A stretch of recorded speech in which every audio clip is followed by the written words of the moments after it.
Café Croissance, une chronique proposée par le service développement économique d'Alès Agglomération et le club d'entreprise Leader Alès, présenté par Jalil Benabdillah.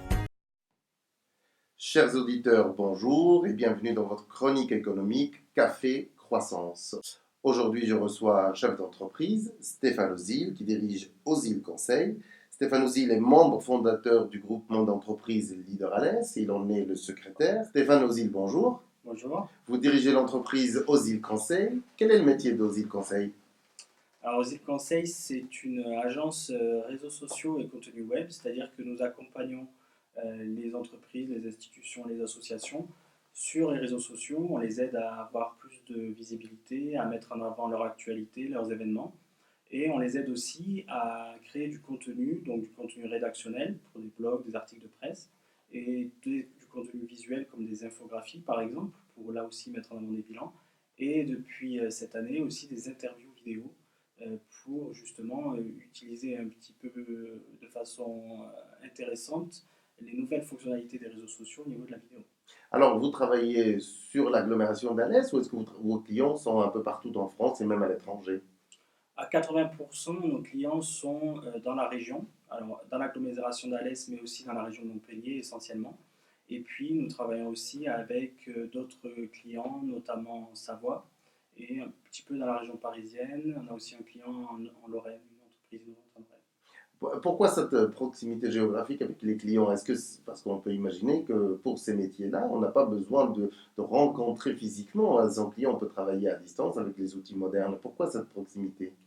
Il y a quand même une dimension de confort et de disponibilité parce que la plupart des clients, il faut les rencontrer, surtout sur des outils aussi neufs, même si maintenant ça fait Très innovant. Voilà, innovant comme les réseaux sociaux.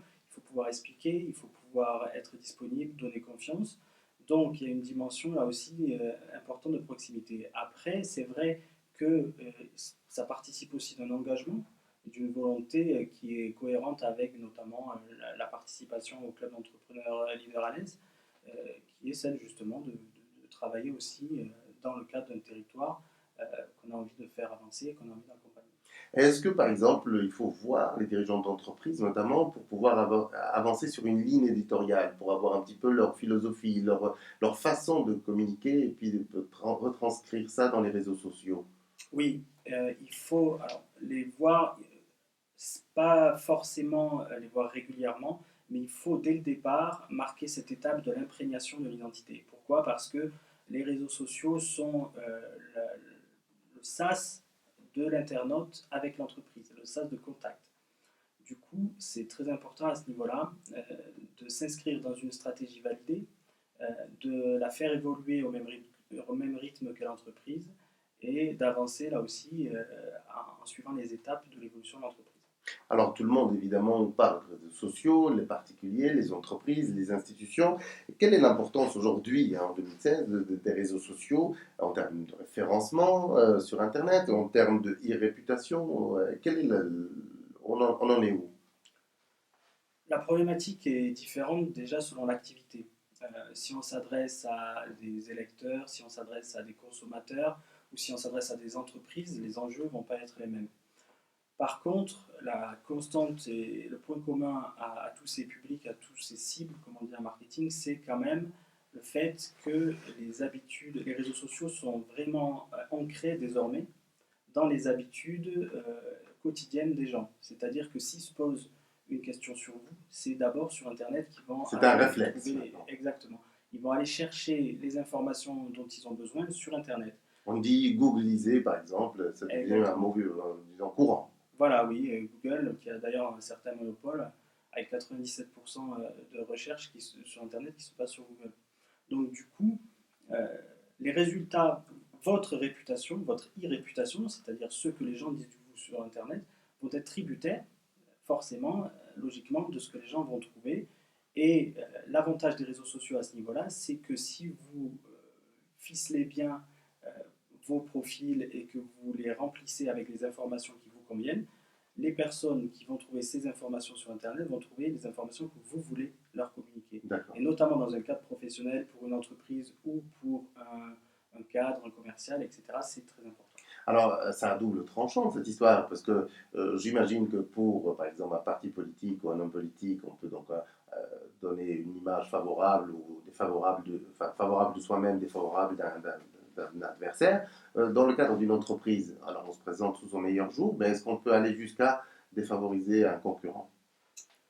Défavoriser un concurrent, ça n'a jamais été la bonne pratique, déjà parce que, enfin, sur les réseaux sociaux en tout cas, la plupart des contenus sont traçables, donc on peut remonter à la personne qui a fait les choses, qui a, et qui a donné des informations fallacieuses ou calomnieuses. Ensuite, l'énergie de toute manière qu'on va passer à essayer de détruire l'autre, c'est autant d'énergie qu'on aurait mieux fait de capitaliser sur sa propre réputation, sa propre image. Et donc à ce niveau-là, peut-être que d'autres agences font le commerce. En tout cas, ce n'est pas J'avoue votre que ligne. moi non, je travaille plutôt à construire qu'à À détruire. construire. Très bien. Tout à votre honneur. Alors, est-ce que, en termes de développement économique des entreprises, c'est-à-dire en termes de retour sur investissement, les réseaux sociaux aujourd'hui font partie de cet investissement commercial qui va se traduire par du chiffre d'affaires, par du business? Les réseaux sociaux, on parle rarement de retour sur investissement sur les réseaux sociaux, on parle plutôt de retour sur engagement. C'est-à-dire qu'on va mettre en place une stratégie réseaux sociaux, on va définir des lignes éditoriales, on va optimiser les outils, on va commencer à communiquer.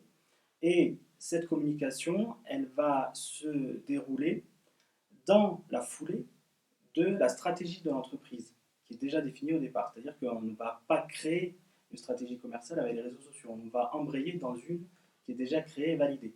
Du coup, on va ensuite recueillir les statistiques qui vont nous permettre de connaître l'efficacité de ce qu'on a fait. Mais par contre, le retour sur investissement est plus difficilement mesurable dans la mesure où on ne sait pas ce qui est imputable aux réseaux sociaux, à la stratégie commerciale Ou à d'autres ou à outils d'autres commerciaux de aspects. l'entreprise? Il y a une image que j'aime bien qui est celle du voilier. Les réseaux sociaux sont le vent qui souffle dans les voiles de votre bateau. Les voiles, c'est la stratégie elle-même. Plus la stratégie est petite ou si elle manque d'ambition, les réseaux sociaux n'en feront pas une grande voile. Ils n'en feront pas un rebord. Parfait, c'est une belle image en tout cas. Alors, on a parlé de double tranchant tout à l'heure. Est-ce qu'il y a un risque, est-ce qu'il y a un danger? Parce que ça peut être contre-productif, cette affaire. Ça peut se retourner contre l'entreprise et ses intérêts. Oui, oui, parce que si vous voulez, les réseaux sociaux sont un outil très, très puissant dans le sens avec un gros potentiel. Et du coup, le premier des dangers, c'est de les sous-estimer et de sous-estimer aussi leur maîtrise en termes techniques. Du coup, étant donné que ce sont des outils de communication, si vous maîtrisez mal via les réseaux sociaux ou que vous lancez de façon un peu improvisée sur tel réseau social sans vraiment maîtriser ni les codes ni la façon de poster dessus, vous pouvez très vite vous retrouver à donner une image d'amateurisme qui déteindra forcément sur votre activité, quand bien même vous êtes très compétent dans cette activité. C'est-à-dire que si vous publiez quelque chose, un post de façon non adéquate, les gens vont automatiquement penser que cet amateurisme peut aussi se traduire dans la façon dont vous exercez votre activité. Et c'est là où c'est dangereux, il vaut mieux bien réfléchir avant d'y aller et y aller de façon professionnelle et posée, plutôt que de se précipiter pour de mauvaises raisons et détruire ce que vous auriez pu Oui, capitaliser plus parce tard. que le danger, c'est que ce sont des outils accessibles, libres de droit. On a l'impression, comme pour le particulier, que tout le monde peut faire sa communication à travers les réseaux sociaux, alors que ce que vous me dites, c'est que c'est une affaire de professionnels. Oui, c'est une affaire de professionnel. C'est, comme je le disais tout à l'heure, essentiel désormais en termes d'image. Vous touchez énormément de monde par ces outils-là. En plus, ce sont pour la plupart des contenus qui restent. C'est-à-dire que même quand vous avez oublié que vous avez posté telle chose, les internautes Il peuvent y a une éventuellement le mémoire retrouver. sur le net. Exactement. Ça vaut aussi pour ceux qui créent un profil qui s'en désintéressent et qui, des années plus tard, s'aperçoivent que beaucoup de personnes ont fait leur opinion sur eux à partir de ces éléments-là. Donc voilà, les réseaux sociaux à ce niveau-là ont vraiment besoin d'être encadrés et professionnalisés dans leur mise en œuvre. Alors, qui dit professionnaliser, dit donc soit intégré à l'entreprise, soit sous-traité à des professionnels, à des agences comme la vôtre. Quel est le coût moyen pour une PME aujourd'hui disons, pour avoir une idée de ce que ça coûte en termes de dépenses? C'est difficile de donner un tarif comme ça à la volée, dans le sens où on travaille à la fois sur des prestations de stratégie. Donc là aussi, les stratégies sont sur devis en fonction des enjeux, en fonction de la taille de l'entreprise et d'autres éléments. Ensuite, en fonction de cette stratégie, on va préconiser telle ou telle pratique des réseaux sociaux. Et là aussi, on va forcément faire un devis sur le temps qu'on va passer à l'application quotidienne de cette stratégie. Donc, en fait, ma question était plus, est-ce qu'il y a une part du budget de fonctionnement aujourd'hui carrément de l'entreprise qui est dédiée par toutes les entreprises à cette stratégie réseaux sociaux? Oui, ce sont des budgets marketing communication qui évoluent à ce niveau-là.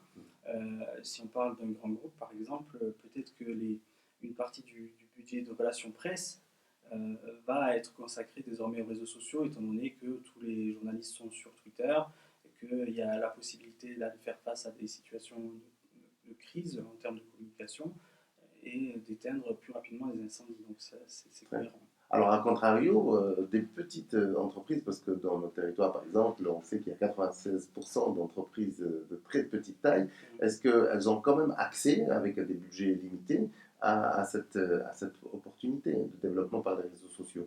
Oui, on travaille aussi avec des TPE et des PME. Alors, ça peut être sur des prestations de conseil ponctuelles.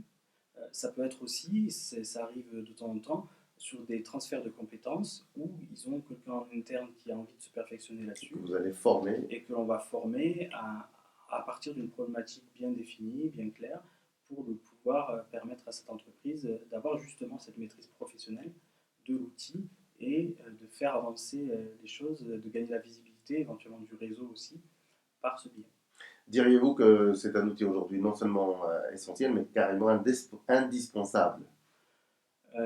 Indispensable, je ne serais pas aussi catégorique. Pourquoi? Parce que, encore une fois, ça s'inscrit dans une stratégie. Donc, pour certaines ambitions, pour certaines volontés de développement, ça va être indispensable. Pour d'autres entreprises dont le réseau est essentiellement physique, ça va être peut-être une option qui va permettre d'accélérer la croissance. Donc, encore une fois, tous les cas sont des cas particuliers. Stéphane Ozil, dirigeant d'Ozil Conseil, merci beaucoup. Membre de Leader à l'Est, qui est partenaire de cette chronique avec Alès Agglomération. Rendez-vous des données pour la prochaine chronique Café Croissance et d'ici là, gardez le moral.